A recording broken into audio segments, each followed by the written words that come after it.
To understand the power of the present moment fully, we must look at the role the mind plays in our lives. The mind, with its constant thoughts and patterns, often takes us away from the present and places us in a mental state of past memories or future projections. Most people spend their lives in this state of mental distraction, never truly living in the now. However, it is important to understand that we are not the mind. We are the consciousness that observes the mind, the awareness that notices thoughts as they arise. The moment we begin to realize this distinction, we free ourselves from the mental patterns that limit our experience. We are no longer bound by the constant stream of thoughts. We become the silent observer, aware and present. One of the key realizations in the power of now is that most of our suffering is self created.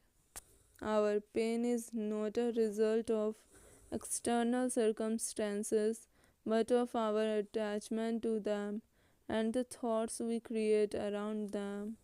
When we resist the present moment or wish things were different, we create internal conflict and suffering. The key to overcoming suffering is acceptance. Accepting things as they are without judgment or resistance. Acceptance does not mean passivity or complacency. It means recognizing what is without adding mental layers of resistance or judgment.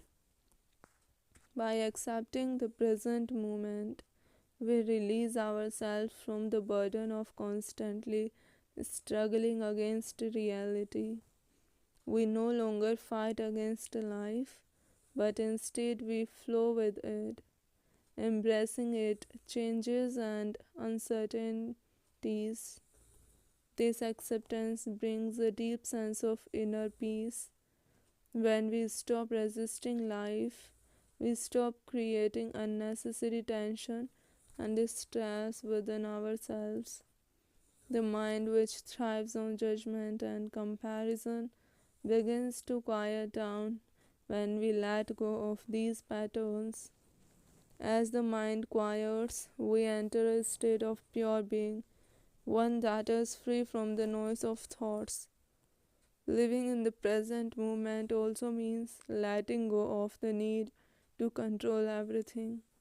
The desire to control our surroundings, our relationships, and our future often leads to stress and anxiety. By accepting that we cannot control everything, we open ourselves to a deeper trust in life. This trust also allows us to surrender to the flow of life, knowing that we are always supported by the present moment. In this state of surrender, we find that everything we need is already within us. We no longer look outside ourselves for happiness or fulfillment. The present moment holds everything we need: peace, joy, and a deep sense of connection with ourselves and the world. It is only by being fully present that we can realize the true richness of life, which is not dependent on external circumstances but on our inner state of being. Ultimately, the present moment is a doorway to enlightenment. It is in the now that we experience the divine, the essence of life itself. By being present, we transcend the limitations of the mind and ego and step into a space of pure consciousness. This is the true freedom, the freedom to be, to exist fully in the present moment, and to experience life as it is.